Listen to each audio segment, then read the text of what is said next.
Hello from reasonable budget. অনেকদিন ধরেই ভাবছিলাম আপনাদের সাথে কিছু কথা আমি শেয়ার করব, কিন্তু সময় স্বল্পতার কারণে শেয়ার করা হয়নি। তার উপর রমজান চলে এসেছে, এখন তো আরো বেশি ব্যস্ত সময় কাটছে। তো যাই হোক, আজকের ভিডিও যে পার্সেলটি দেখতে পাচ্ছেন, এই পার্সেলটি চলে যাচ্ছে কেরানীগঞ্জের একটি একটা প্রিয় মানুষের কাছে। তো চলুন আজকে পার্সেলটি প্যাকেজিং করতে করতে আমরা কিছু গল্পও করে ফেলি আপনাদের সাথে।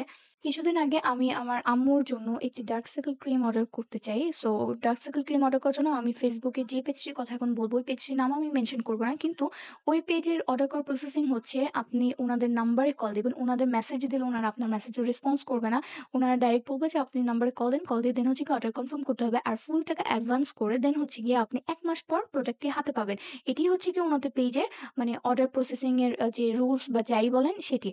তো পরে হচ্ছে আমি ওনাদের পেজের নাম্বারে ফোন দিই। ফোন দিয়ে হচ্ছে পেজে যে ওনার ছিল, উনি খুব সম্ভবত কোনো একটা পার্টিতে উনি অ্যাটেন্ড করেছিল। যার জন্য উনি আমাকে বলেছিল যে, "আপনি আমার নাম্বারে একটা মেসেজ দিয়ে রাখেন।" উনার নাম্বারে মেসেজ দিতে বলছে। তো আমি কথাটা না ক্লিয়ারলি ভাবে শুনিনি যে উনি আসলে কি বলছে। আমি বুঝতে পারিনি, কিন্তু আমি ফুল টাকাটা অ্যাডভান্স করে দিয়েছিলাম। দেন ২ দিন পার হয়ে গেল। ওইখান থেকে কোনো ধরনের কনফার্মেশন মেসেজ বা হচ্ছে পেজ থেকে কোনো ধরনের মেসেজ আসেনি। তো সেক্ষেত্রে আমি একটু দ্বিধাদ্বন্দ্বে ছিলাম যে উনাকে আমার অর্ডারটা কি নিয়েছে নাকি নেয়নি। সেজন্য আমি ওনাদের পেজের মধ্যে মেসেজ করি যে, "আপনারা কি আমার অর্ডারটা কি কনফার্ম করেছেন?" তো আমি কল দেই। কল দেওয়ার পর পেজে যে ওনার ছিল, আমার সাথে যা তা ব্যবহার করছে। যা তা ব্যবহার মানে এটা বললে আমার কম হয়ে যাবে। আমি আসলে ভয়েসে আমি বুঝাতে পারতেছি না যে উনি আমার সাথে কি ধরনের বাজে আচরণ করেছে। উনি আমাকে বলতেছে যে, "এখন কি দায়িত্ব কিভাবে কি করতে হবে, এটা কি আমার আপনার কাছ থেকে শিখতে হবে? আপনি আমাকে শিখাবেন এটা?" মানে খুব বাজেভাবে উনি ব্যবহার করেছে। মুখের ভাষা যা তা ব্যবহার করেছে।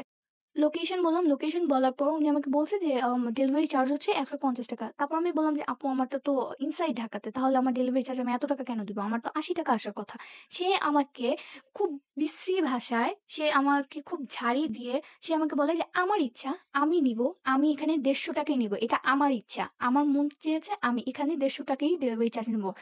তো এই জায়গায় তো আর কিছু বলার নেই। আমার শুধু একটাই প্রশ্ন যে, এই যে আপনারা একটা কাস্টমারের সাথে এরকম যা তা ব্যবহার করছেন, আসলে আপনাদের কি বিবেক বলে কি কিছু নেই?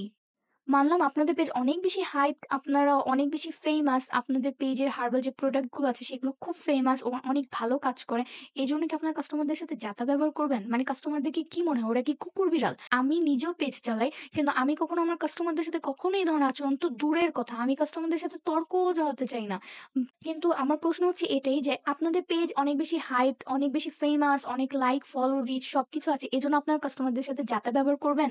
মানে উনারদের সাথে আপনারা এত খারাপ আচরণ করেন? এটা কোন বিবেক দিয়ে আপনারা এই কাজগুলো করে থাকেন? তো এই জিনিসগুলো আরকি অনেক বেশি কষ্টদায়ক ছিল। আমার খুব খারাপ লেগেছে যে উনারা কিভাবে পারে এই ধরনের আচরণ করতে, তাও আবার কাস্টমারদের সাথে। তো যাই হোক, আমি এসব নিয়ে আর কোনো কিছু বলতে চাচ্ছি না। এই ব্যাপারগুলো নিয়ে আমার মনটা খুবই খারাপ ছিল। অনেক, অনেক বেশি খারাপ ছিল। তো ওই পেজ থেকে তো আমি 2nd টাইম কখনোই আমি অর্ডার করব না। কখনোই না। ইভেন আমার পরিচিত কেউ যদি আমাকে বলে, আমি উনাদেরকেও সাজেস্ট করব যে ওই পেজ থেকে না নেয়ার জন্য। তো আজকের ভিডিওতে আমি এর বেশি আর কোনো কিছু বলতে চাচ্ছি না। শুধু এটুকুই বলব যে মানুষকে মানুষের মতো আচরণ করতে শিখুন।